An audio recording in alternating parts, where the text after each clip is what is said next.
प्रिय भक्तों, इस वीडियो में सुग्रीव के अभिषेक के बारे में वर्णन किया गया है, जो इस प्रकार है। बाल के अंतिम संस्कार से निवृत्त हो जाने के पश्चात हनुमान ने हाथ जोड़कर श्री रामचंद्र जी से निवेदन किया कि हे रघुनंदन, वानर राज सुग्रीव को आपकी कृपा से उनके पूर्वजों का राज पुनः प्राप्त हो गया है। यह अत्यंत कठिन कार्य था जो आपके द्वारा संपन्न हो गया है।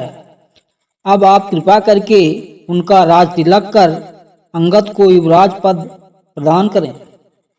हनुमान की प्रार्थना सुनकर राम बोले, हनुमत, मैं पिता की आज्ञा का पालन करते हुए वन में निवास कर रहा हूँ, अतः 14 वर्ष की अवधि पूर्ण होने के पहले किसी नगर अथवा गांव में जाना मेरे लिए उचित नहीं है।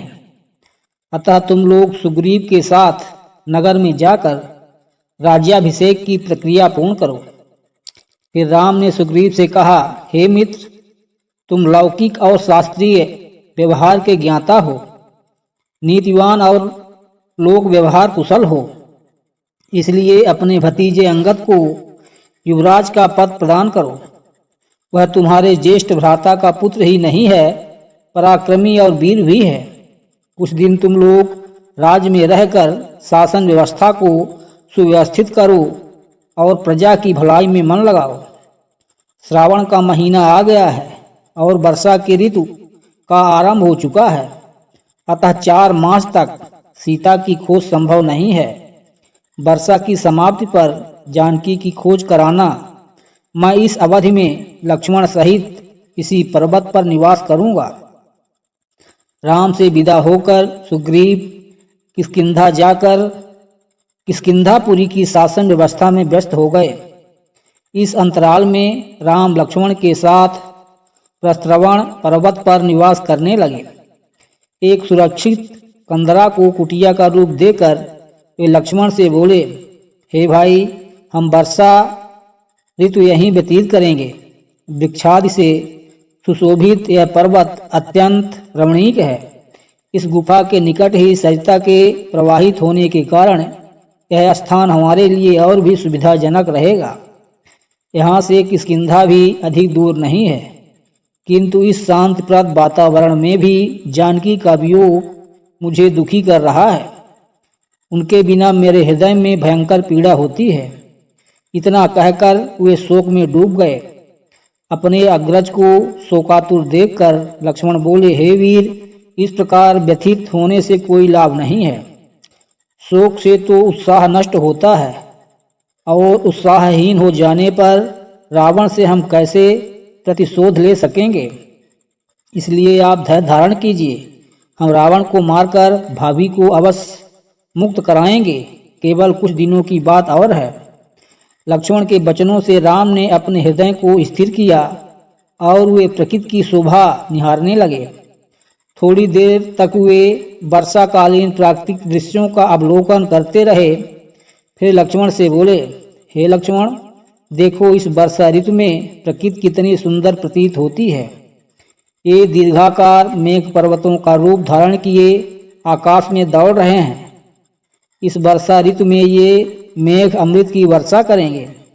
उस अमृत से भूतल वासियों का कल्याण करने वाली नाना प्रकार की औषधियाँ, वनस्पति, अन्न आदि उत्पन्न होंगे।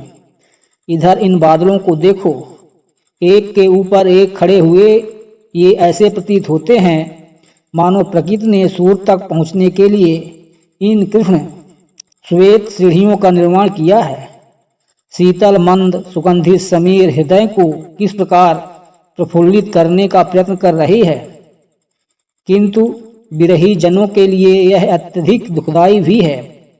उधर पर्वत पर से जो जलधारा बह रही है, उसे देखकर मुझे ऐसा आभास होता है कि सीता भी मेरे वियोग में इसी प्रकार आंसुओं की धारा बहा रही होंगी। इन पर्वतों को देखो, इन्हें देखकर ऐसा लगता है जैसे ब्रह्मचारी बैठे हैं। ये काले काले बादल इनकी मृगशालाएँ हैं, नद नाले इनके यज्ञोपवीत हैं, और बादलों की गंभीर गर्जना वेद मंत्रों का पाठ है।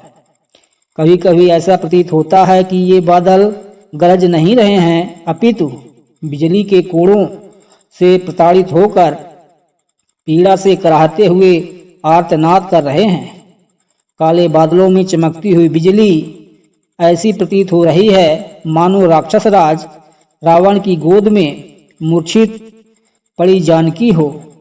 हे लक्ष्मण, जब भी मैं वर्षा के दिनों को देखकर अपने मन को बहलाने की चेष्टा करता हूँ, तभी मुझे सीता का स्मरण हो जाता है। यह देखो, काले मेघों ने 10 दिशाओं को अपनी काली चादर से इस प्रकार ढक लिया है जैसे मेरे हृदय की समस्त भावनाओं को जानकी के वियोग ने आच्छादित कर लिया हो। इस वर्षा ऋतु में राजा लोग अपने सत्य पर आक्रमण नहीं करते, गृहस्थ लोग घर से परदेश नहीं जाते, घर उनके लिए अत्यंत प्रिय हो जाता है। राजहंस भी मानसरोवर की ओर चल पड़ते हैं। चकवे अपनी प्रिय चकवियों के साथ मिलने को आतुर हो जाते हैं और उनसे मिलकर अपूर्व प्राप्त करते हैं। किंतु मैं एक ऐसा भागा हूँ जिसकी चकवी रूपी सीता अपने चकवे से दूर है। मोर अपनी प्रियाओं के साथ नृत्य कर रहे हैं। ऐसा प्रतीत होता है कि बगुलों की पंक्तियों से शोभायमान जल से भरे श्याम वर्ण मेघ मानो किसी लंबी यात्रा पर जा रहे हैं। वे पर्वतों के शिखरों पर विश्राम करते हुए चल रहे हैं। पृथ्वी पर नई नई घास उगाई है और उस पर बिखरी हुई लाल लाल वीर बहुटियां ऐसी प्रतीत होती हैं मानो कोई नवयौवना कामनी हरे परिधान पर लाल बूटे वाली बेल लगाए लेटी हो।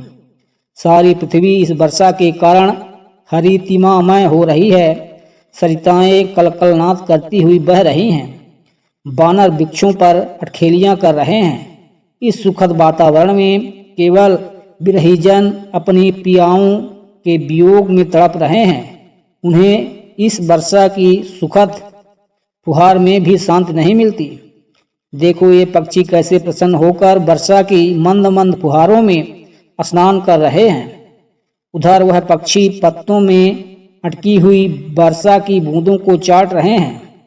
सूखी मिट्टी में सोए हुए मेढकों की गर्जना से जागकर ऊपर आ गए हैं और टर टर की गर्जना करते हुए बादलों की गर्जना से स्पर्धा करने लगे हैं। जल की वेगवती धाराओं से निर्मल पर्वत शिखरों से पृथ्वी की ओर दौड़ती हुई सरिताओं की पंक्तियां इस प्रकार बिखर कर बह रही हैं जैसे किसी के धवल कंठ से मोतियों की माला टूटकर बिखर रही हो। लो, अब पक्षी घोंसलों में छिपने लगे हैं, कमल सकुचाने लगे हैं और मालती खिलने लगी है। इससे प्रतीत होता है कि अब शीघ्र ही पृथ्वी पर संध्या की लालिमा बिखर जाएगी। फिर राम निश्वास छोड़कर बोले, बाल के मरने से सुग्रीव ने अपना राज पा लिया है। अब वह अपनी बिछड़ी हुई पत्नी को पुनः पाकर इस वर्षा का आनंद उठा रहा होगा। पता नहीं मैं अपनी बिछड़ी हुई सीता के कब दर्शन करूंगा। अब तो श्रावण मास का अंत हो चला है। शीघ्र ही शरद ऋतु का प्रारंभ होगा। दुर्गम मार्ग फिर आवागमन के लिए खुल जाएंगे। मुझे विश्वास है शरद ऋतु आते ही सुग्रीव अपने गुप्तचरों से अवश्य सीता की खोज कराएगा। इतना कहकर राम गंभीर कल्पना के सागर में गोते लगाने लगे। प्रिय भगवत प्रेमी भक्तों, आगे का भाग देखने के लिए कृपया चैनल को लाइक और सब्सक्राइब कर लें।